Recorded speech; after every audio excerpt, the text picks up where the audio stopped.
Can you start by telling us your name and what rank you are when you're in Trinity? Known in the service as Jack Hayes. I was an assistant keeper in the Trinity House Lighthouse service. And what year did you join? 1949, I believe. 48 to 49. And whereabouts did you train? At Blackwall, down the east end of London. The Trinity had a depot down there, workshops and depot, and also a small lighthouse. And we did all our training in that lighthouse. And outside in the yard, we used to do signalling and managing ropes. In the dock, we looked after boats, learned how to row a boat, manage it. And then in the workshops, we used to train in carpentry, the rudimentary carpentry, and metalwork. And then we went in the canteen and learned how to cook. And what was the first station you were sent to? Fascinating place up in the Farne Islands, called the Longstone Lighthouse, where Grace Darling was. Beautiful place. I've never seen such wildlife. Seals and seabirds of every kind. Wonderful place. And what was the station like itself? Not so cramped as a tower rock, but it was surrounded by, at high water, it could be surrounded by water. You wouldn't normally go outside at high water with a big sea running. But at low water you could get out around the station was enclosed by a sea wall. A plan would be a figure of 8. In one circle would be the tower and the living quarters around the base of the tower, and in the other circle was the engine room, which had been bombed when I arrived there. So we had an auxiliary engine and a very small fog signal in there. The rest of it had been bombed.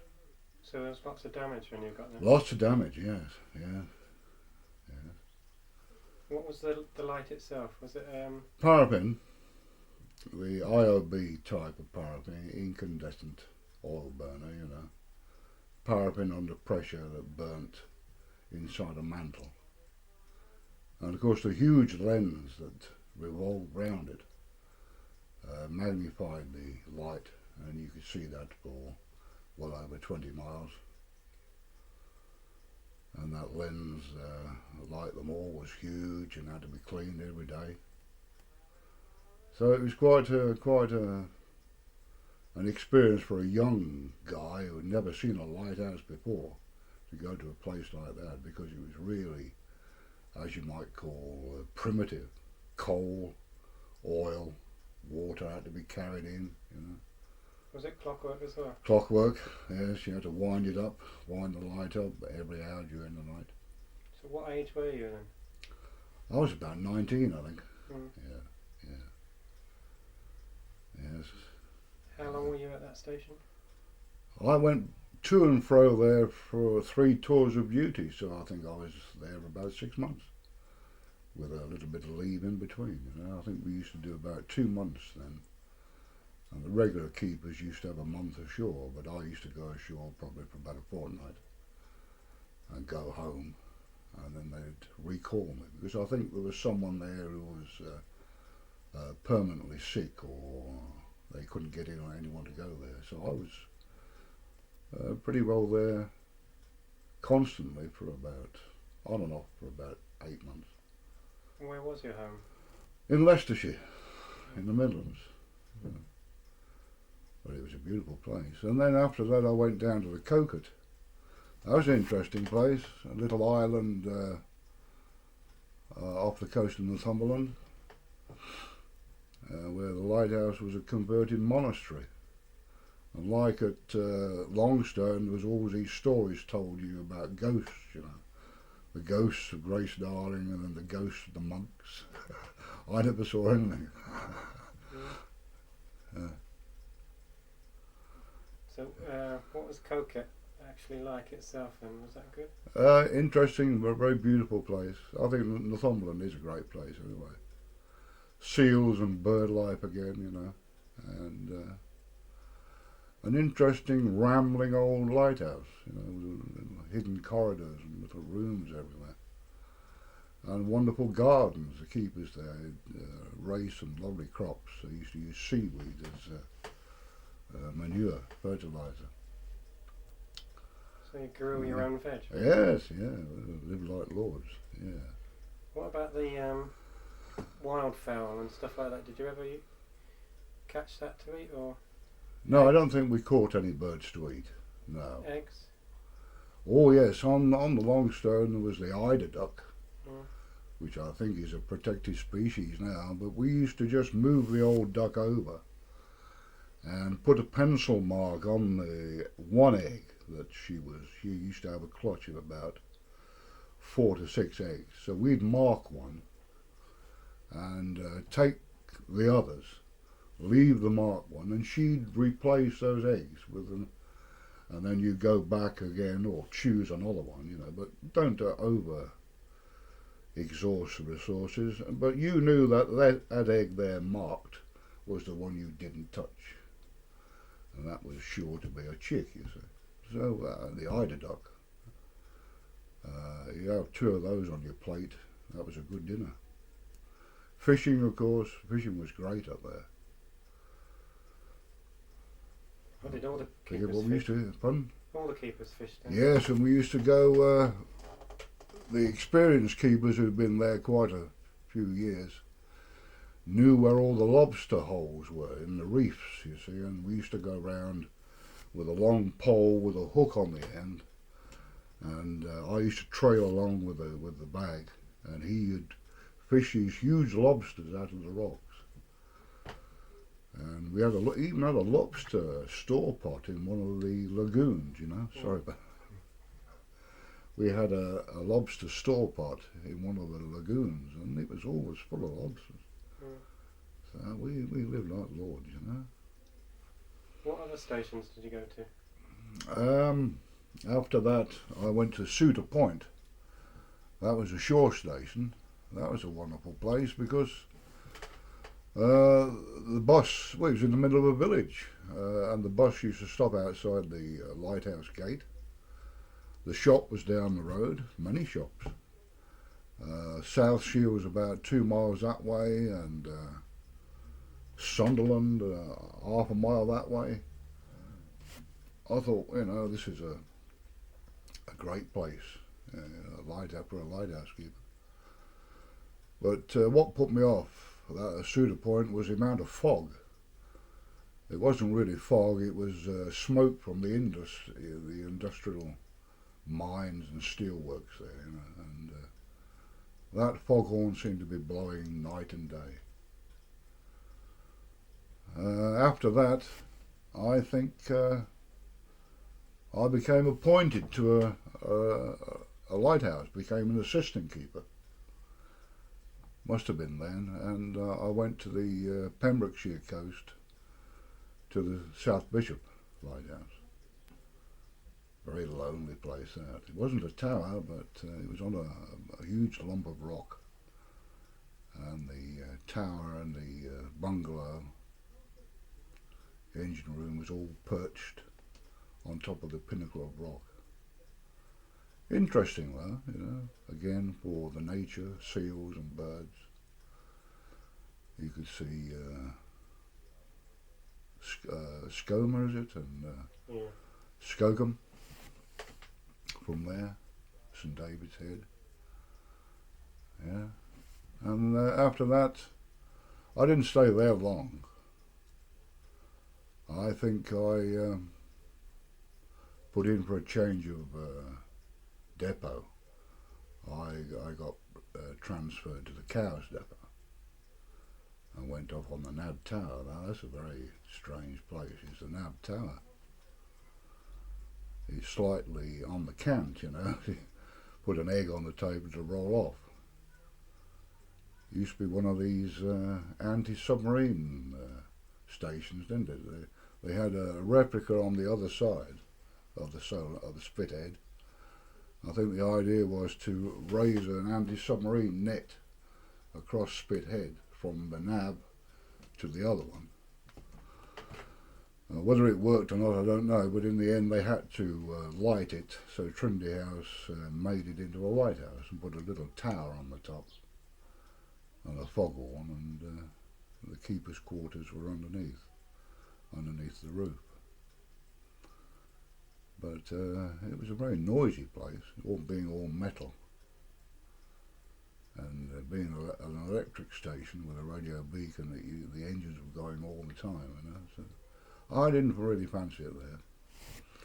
But very easy to get on and off, you know. When time you to go ashore, there's no problem. Very popular among some keepers. And then I may have missed some out, but I think I went then for some strange reason I was sent down to Penzance to go to Round Island. And that's about the second time in life that I've flown. I think I had to fly from St Just to St Mary's. I don't know why I didn't go on the Salonian, on the ferry. But that was an experience, going on the old biplane, the Rapide. And then from then to Round Island in the Scillies. That was a great place, that was. Very similar to South Bishop. But being in Scilly, a better climate, and just with the luck of the draw, good mates to be with. So I enjoyed Round Island. Can you remember who the crews were you were with?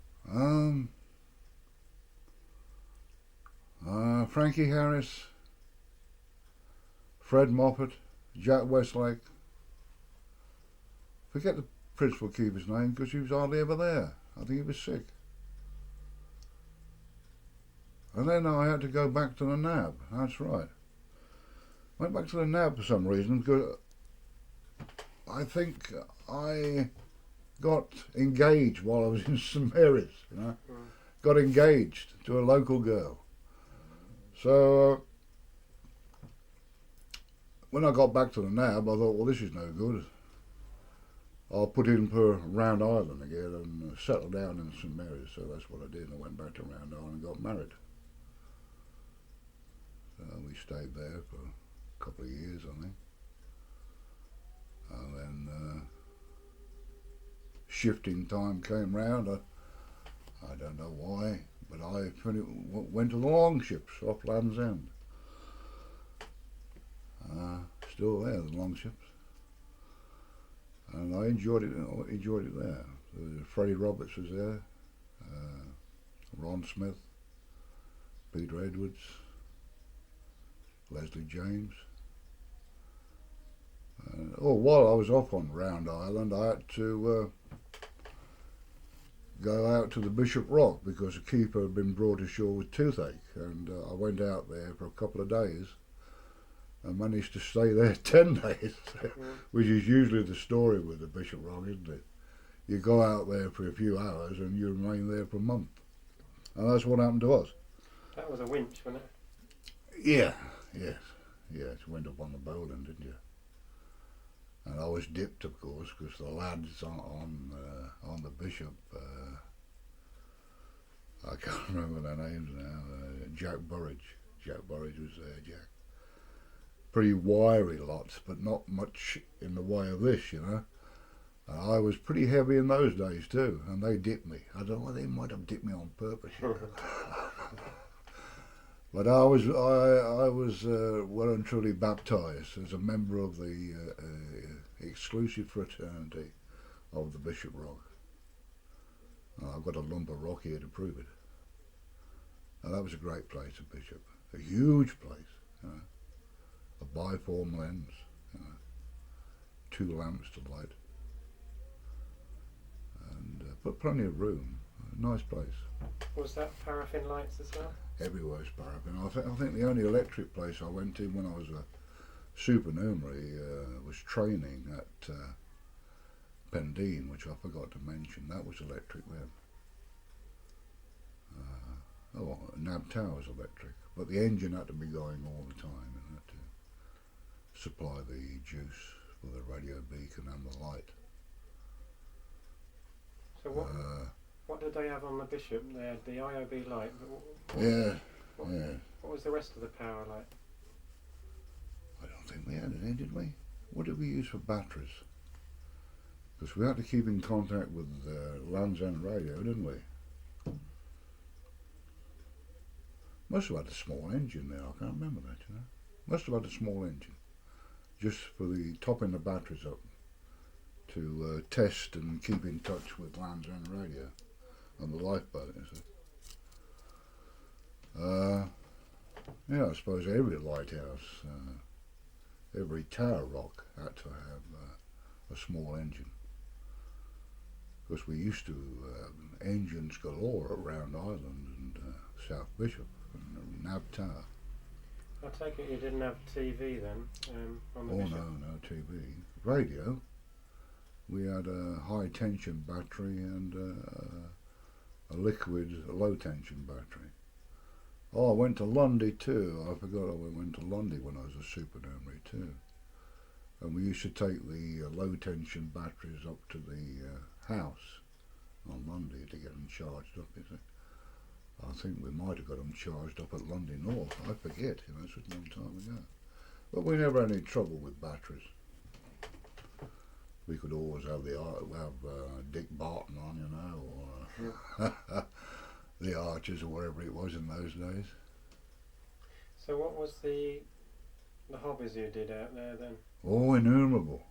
People were doing everything. Guy Moffat on the Round Island, he used to turn out rag mats, you know. Because he was getting married and he had to have these rag mats in every room. He always seemed to be sneezing and coughing over the dust coming from these rag mats. I used to make model ships. Another guy used to do ships in bottles. I never could get my ships inside a bottle. But I used to make waterline models, you know.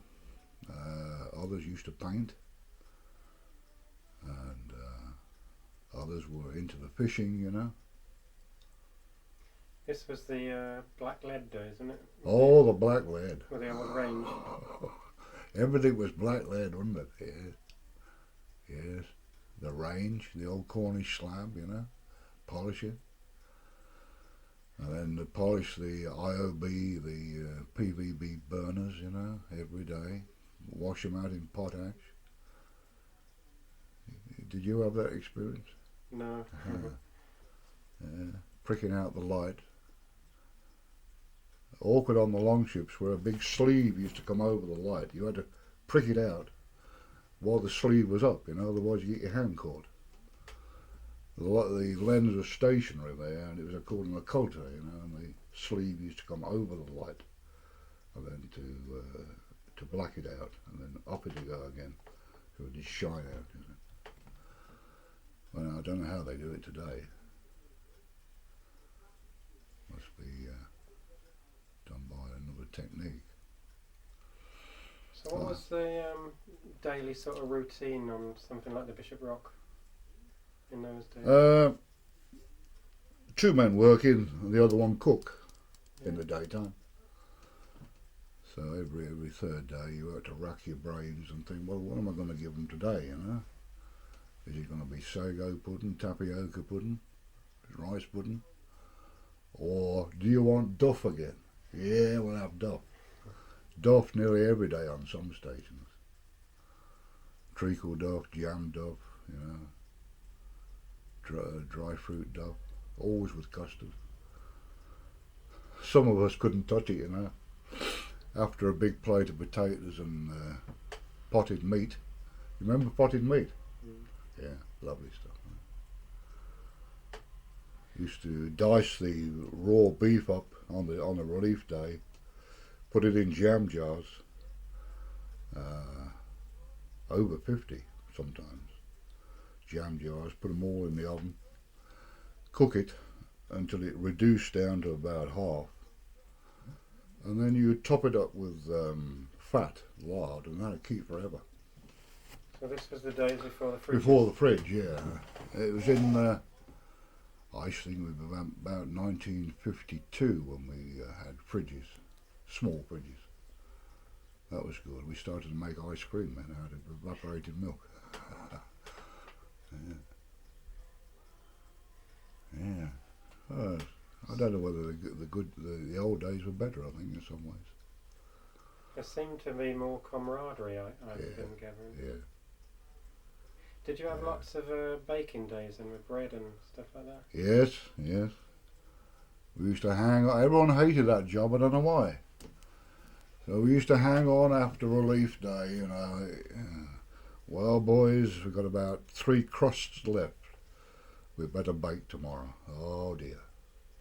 Who's going to do it? Who's cooked tomorrow? Well, I'll bang it up in the morning watch and then you'll cook it this afternoon. You see. So we used to share it. I don't know why we used to hate that job, you know. But after that first 10 days, we were baking away right to the end of the relief. You see. It became just something to do, I suppose.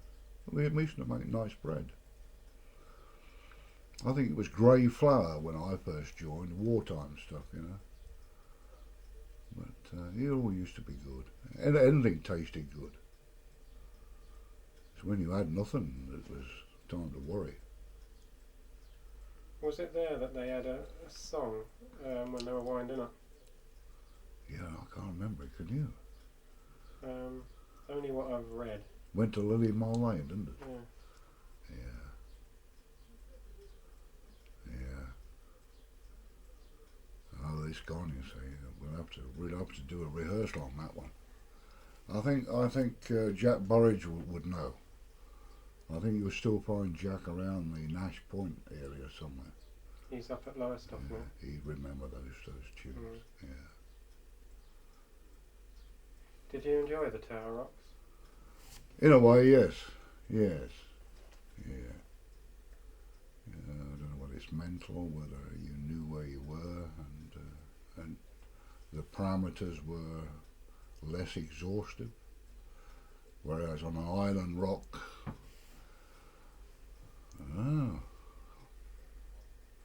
you had a garden on an island rock, you know, you could always exercise and play cricket. We used to play hide and seek. Especially when the painters and the engineers were there, we played cricket and hide and seek, you know. Fun. You're very rarely there on your own. There was nearly always someone else there, you know, plumber, carpenter, painters. And in fact, it was quite a relief sometimes when you were there on your own, you know. Of course, then the big day was when the ship was expected, the tender. Then you knew you had to work then, you know, all systems go, because she was going to bring coal, water, oil. So that was quite exciting. So you had to hump sacks of coal. Sacks of coal, yes. Water barrels on the Longstone, casks of water, you know, bags of coal. Drums of paraffin. So it must have been tough, because we were all young, you know. Were you with those great big flywheel engines, the Ruston Horns? Oh, yes, yeah. Yeah. Easy to start, really. And once they got going, very difficult to stop. And the vibration, you know, we always putting new screws in the hinges of the engine room door. The engine room door is going like this, you know, when the engines are going. And we had a hydraulic lift there too, which the engines had to work. So on relief day, you'd get the engine going, big wheel going around, you know, wonderful sight. There ought to have been a cinematograph taken of that, you know, a wonderful sight, with a keeper with an oil can, dwarfed by this engine, you know, trying to get oil into the piston without getting his head knocked off. a big horizontal piston rod, you know, that as big as your leg. And that used to run up to the hoist, and then you'd let the air go and pull a brake, and down the pulley would go over the boat in the gut, and then you'd work it to the pulley would go down into the boat, and then the relief man would put all your goods on, you see, and then you'd hoist them up again. So there was about 300 steps up to the top of the rock. So that was a great thing, that hoist. That was South Bishop, wasn't it? South Bishop and Round Island, just Yeah. the same, almost the same stations. Yeah. The difference was in Round Island you had better weather, stormy weather in the winter, but like this here now, you see, the Costa del Cornwall. Yeah. What were the storms like on these tower rocks then? Well, I spent most time on the longships, and we had the old man at the longships, which was a huge boulder that used to rattle around underneath you. And he caused more vibration than the sea, I think. Because when I arrived there and we had our first gale, Ron Smith said, "Don't worry about the noise," he said, "it's only the old man." And he used to bounce about underneath us, and the tower used to go up and down and vibrate, you know. But the boys say on the Bishop Rock and the Wolf, they used to get a buzzing in the ears through the compressed air of the sea coming up around them. I can't remember that. All I can remember on the longships is being shaken and the old man banging around down below. We were young then, we didn't worry about it. But it was a dicey place, the longships. I think it was Ron who was down there with a mate, wasn't it? And perfectly flat sea, and both sunbathing, both had life jackets, I think. And yet Teddy Barnes was taken away. Well, Ron heard the sea coming and stood up and said, "Teddy, make for the door." It was too late, Teddy had gone. So we never went downstairs on the longships without a life jacket or a rope, you know. And of course you never went down below the Bishop Rock or the Wolf.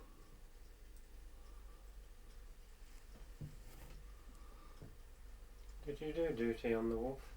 No, I was very pleased about that. You went to Orford Ness though, didn't you? Orford Ness, very interesting place, yeah. It was a bit hush-hush in the war, wasn't it? Yes, we all had to wear name tags, you know, and your photograph in the middle of a WD station, research station, yeah. Funny old place that.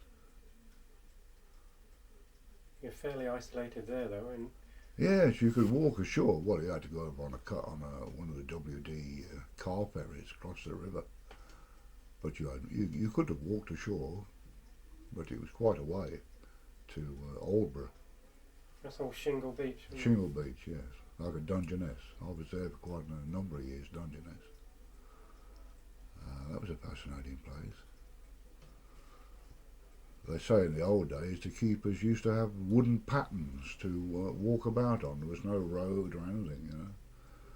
And we had a low light, quarter of a mile down the road.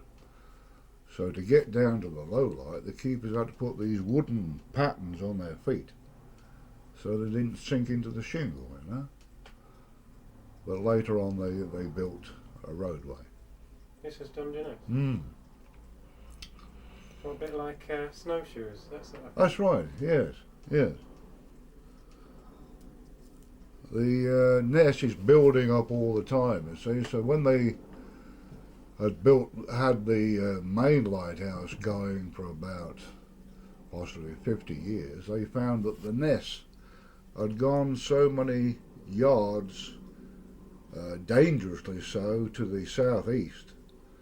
So they had to build another lighthouse down on the point, on the new point. So we had a little lighthouse down there with the foghorns down there.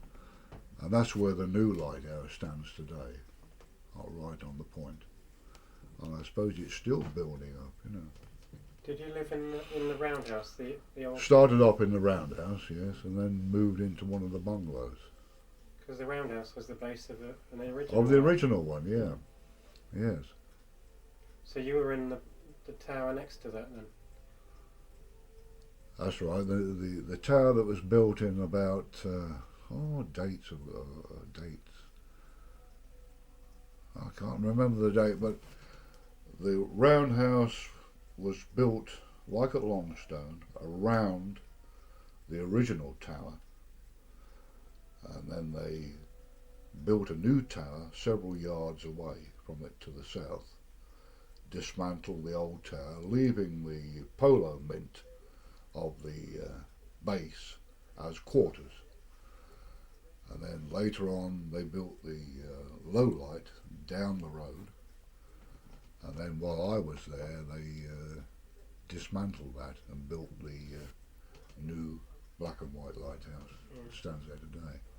And a huge crane lowering these prefabricated caissons, rings of concrete, one on top of the other. Because for years before at the R&D station we'd had all the equipment to test fog detectors, fog horns. Very interesting place. Met station as well. We had 4 keepers there, and we were running all day long. Plenty to do. Was the nuclear power station there then? Yes, yeah. That's why the new lighthouse had to be built, you see. Because this huge power station was blocking out the light from that very tall lighthouse to the southwest. Yeah, very interesting. We had the Romney Hyde and Dymchurch Railway. They used to bring out thousands of people. I've never known a station where you are pleased at the end of your watch to go in and sit down and say, I ain't going to do no more. Love it. Give me a cup of tea. You had the weather, you had the visitors, you had the R&D people, you had your own work to do. My gosh. You needed 4 keepers there. Getting back to Orford Ness, what was that like inside? When I arrived there, it was just a tower by itself, and they converted one of the old outhouses into a bungalow. There was only 2 of us there. They'd taken the original houses down that used to be fixed onto either side of the town, I believe, in the old photographs. So this was a very interesting place, because the police used to go up and have a cup of tea with it, and have a yarn. We used to get CND people coming down from Albury, marching, and then the police would scramble, to get these people away. That's quite funny. But you could get in. You could call the jeep, and the jeep would come up and say, "What do you want? You want to go in?" Yes, go in. One keeper left on station. You used to go in and get your grub, in the shop in the Orford village. But unfortunately, it was a rock station, so you couldn't have your wife and family there. It used to be a lamplight. That beach is supposed to be famous for amber, so did the keeper... That's right, yes. Ever go Yes. I never found any, actually. I probably wasn't looking. But a lot of keepers used to make amber jewellery. In the days before we were all frightened about it, the greatest relaxation for a lighthouse keeper, of course, was tobacco. And one of the really old keepers that I was with, I think it was at Heartland Point, he still chewed tobacco, But I never met anyone who chewed tobacco after him. A lot of them used to have these stubby old pipes, you know. But nearly all of us, very few of us, didn't smoke. We all smoked, and that was your greatest relaxation. Gallons and gallons of black tea. Some used to like the Nestle milk, you know. But most of us had black tea. Plenty of sugar. Used to keep you awake. Other places that I'd been to, Bull Point. I was rather shocked to hear that half of it fell into the sea a few years ago. It was a funny old thing, wasn't it? It was the fog signal. Fog signal fell into the water. Well, it cracked open when it subsided. Yeah. Those engines again. All that vibration. Yeah, yeah.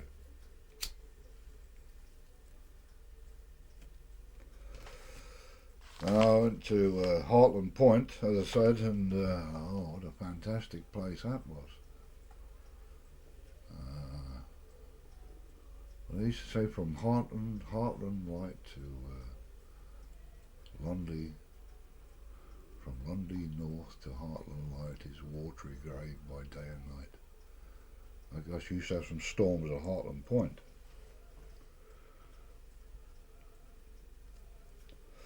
In the same district is Lynmouth Foreland.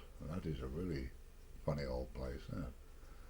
Built on the side of an Exmoor cliff that goes 45 degrees from about 1,000 feet into the water, and the lighthouse is in a niche cut out of the cliff, you know. So we were marooned there for about 4 months by snow. And it finally came to it that we had to dig ourselves out. You know. The council wouldn't come down the road because the road used to come down and down like a zigzag right down, like real alpine it was, you know. And the lighthouse was about 100 feet above the water. And we had a snow ridge across, you know. We expected the mild weather to eventually get rid of it. We didn't. It stayed there.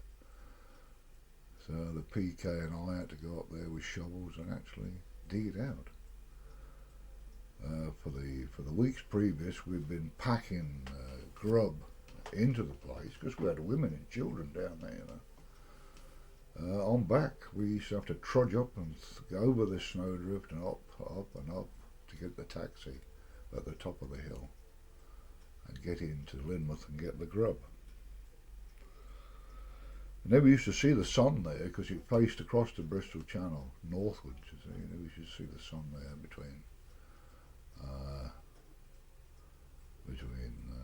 I should say end of August to about this time of year. You start to see the sun. Funny old place.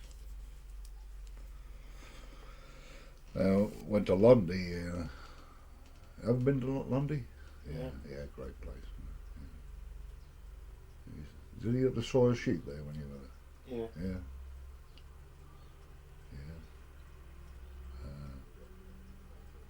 Lovely place, Lundy.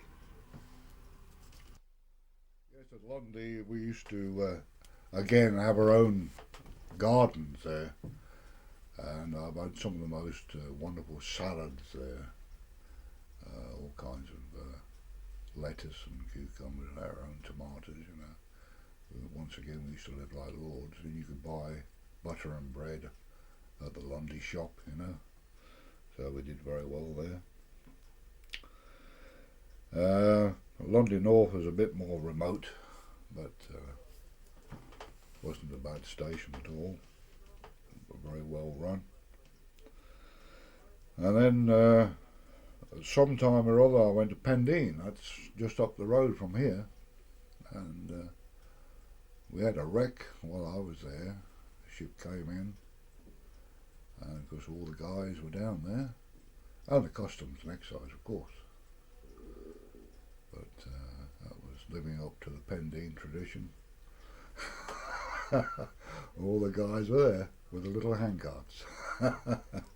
No one was lost. The lifeboat got them all, and the sea rescue. So it was all right.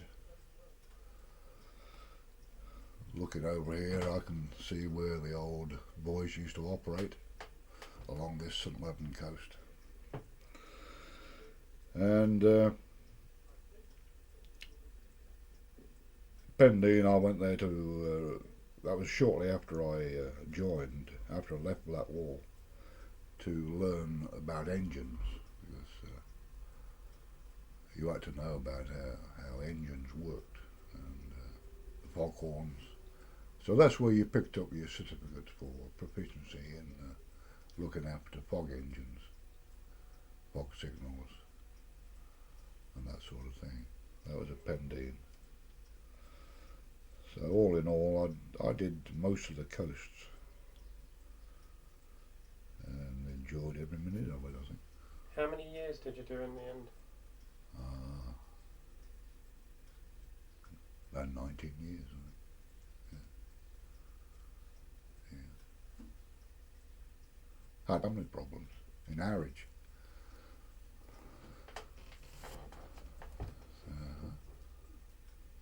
Pretty sorry to have to come out. So you enjoyed your time as a keeper? Yeah. That was bad moments, of course. But so it's nice to be back down here. You know, you can see them all, even though there's nobody operating them anymore. It's nice to be able to go up the top of the ridge there and just see them flashing away as normally. Probably go out to Pendine one day and talk to the keepers who are still out there. How many's out there now? I think there must be 8. Two lots of 4, you know. What, on Pendine? Yeah. Yeah. How many's at the Lizard? Same, it's 2 crews. Really? Yeah. Everywhere's double manned till we're all gone. I see. Just to try and slow up the redundancies. I get you. The families still live there, don't they? Or just single people? Families at the Lizard. Yeah. Yeah, and at Pendine, yeah. Yeah. So all the cottages are occupied? Yeah. Mm. Anyway, I'd like to thank you for your trouble. Okay, that's been great. Mm. Good luck.